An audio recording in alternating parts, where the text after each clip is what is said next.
মা বাপ হওয়া বড় সুজা নাইলে বড় কঠিন। আসসালামু আলাইকুম। কেউ আছে 10 বছর 20 বছর যার কি গুজরিয়া মা বাপ হইতে পারেন না, খান্দিও ফান নাই গো বাচ্চা। আর কেউ আছে 1 বছরও ওয়াইট করা লাগেন না মা বাপ হয়ে যার।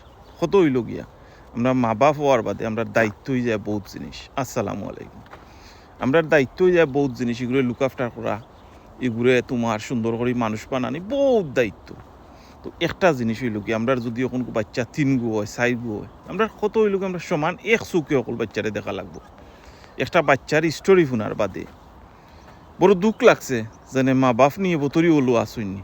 তো কত হইল গিয়া ইলা আমরা মা বাপ হইতাম না।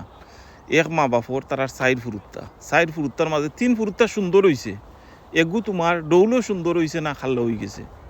এখন ইগুরে তারা ওলা অবহেলিতভাবে মানুষ বানাইছে, যেনে ইগু যত টাইম গেছে খালি বাদ ফতেও গেছে। এখানে তার যে সময় ফুরুত্তা ছোটো থাকে, এই সময় ফুরুত্তার ব্রেইন ভেরি ফাস্ট থাকে। এই সময় ফুরুত্তায় যে ফুরুত্তার সামনে করবে গু হে ক্যাচ করে। তখন এই সময় গিয়া মা বাপর ফুরুত্তার সামনে, মা বাপর সামনে যে সময় গিয়া কইছে ও তোমার ফুরুত্তা ইগু যে খালা ইগু কইতনে টুকাইয়া আনছবা, তখন মা বাপে ইগুর আনসার দিছন না, ডং করি গেছেন কি কইছুন না যেন এগু আমার আল্লাহ দিছেন বা কিতা কও ইটা ডং করিও না, এটা ফুরুত্তার সামনে করা ঠিক নাই, ইগান কইছুন না। এখানে আল্লাহ যেগু গিফট দিছন ইগুরে লইয়া তোমার কোনো জিনিস ওই না।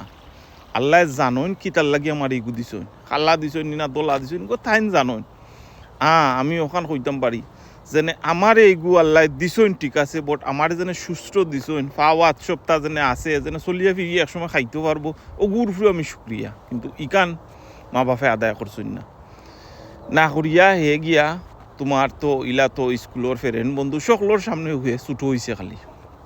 এ মা বাপরে ইয়া কইছে আমার ফ্রেন্ড মুখলে খালা কই না আমি সুন্দর না, এই না সেই না তা কই, মা বাপে ইগনোর করছেন, কইছেন তোমার তো সুন্দর না হাতে কইবা নানি। কিন্তু এই সময় যদি মা বাপে কইতে আচ্ছা গে জিকাইম নে, এটা কোয়া ঠিক নাই। কিন্তু হে তার ব্রেইনও খেস চলল না নে করি করি।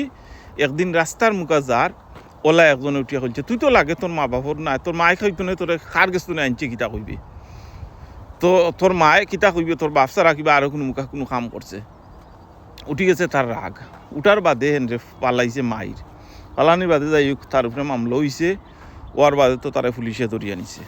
নোয়ার বাদে অকনকু বাদে সে তার কাহিনী ওলা কইল যেনে ওলা ওলা। তখন এবলা চিন্তা করো বাচ্চাটা নষ্ট করলো কে, বাচ্চাটা নষ্ট করলো তো মা বাপে নানি। মা বাপে যদি সমান চৌকে দেখতো, সমান মায়া করতো, তো নষ্ট হয় না। তো এর লাগে মেচুর্ড মা বাপ যদি মনে করো না, তাহলে বিয়া শাদি করিও না।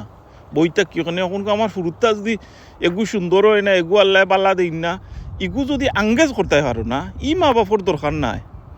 যে বাচ্চা দুনিয়ায় টানার বাদে এই বাচ্চার কোনো প্রবলেম হইলে তুমি আঙ্গেজ করতে পারতে না, এই বাচ্চা বেমার পড়লে বেমার সহ্য করতে পারতে না, তুমি মা বাপ হওয়ার দরকার নাই। তোমার শেষ হয়েছে তুমি মা বাপ হইতে। যদি মনে করো বলে আমার বাচ্চার সব জিনিস আমি সহ্য করতাম পারবো, আঙ্গেজ করতাম পারবো, আমার যে আঙ্গেজ আছে, তাহলে তুমি মা বাপ হোক, ঠিক আছে, তোমার লাগি মেচুর বয়স। আর নাইলে ও জেনে বাচ্চা নষ্ট করা কিতার লাগি, ঠিক আছে, আমার কাছে বহুত দায়িত্ব আছে, বাচ্চা মানুষ বানানির বহুত দায়িত্ব আমার কাছে আছে। আমরা অখনকুর যে জবানাত আমরার বাচ্চারে, আমরা যে জায়গাত মুসলমান, আমরা কোরআন এর বাদে অন্ততপক্ষে সুরা আপনার আলিম বানাইবার সুরা এগুন ঠিক করার দরকার আছে। বাচ্চারে কিলা ভালো হইব, কিলা তোমার মানুষের লোক আদব কায়দায় চলতো, এগু ইকানির দরকার আছে। কিন্তু বাচ্চারে রং পথে যাওয়াতে আমরা বাঁচাইয়া রাখার দরকার আছে। কিন্তু বাচ্চারে আমরা সমান চৌকে দেখতাম হইব, সকলে সকলের বাচ্চারে সমান চৌকে দেখবা, সকল বালা তাওকা সুস্থ তাওকা। আসসালামু আলাইকুম।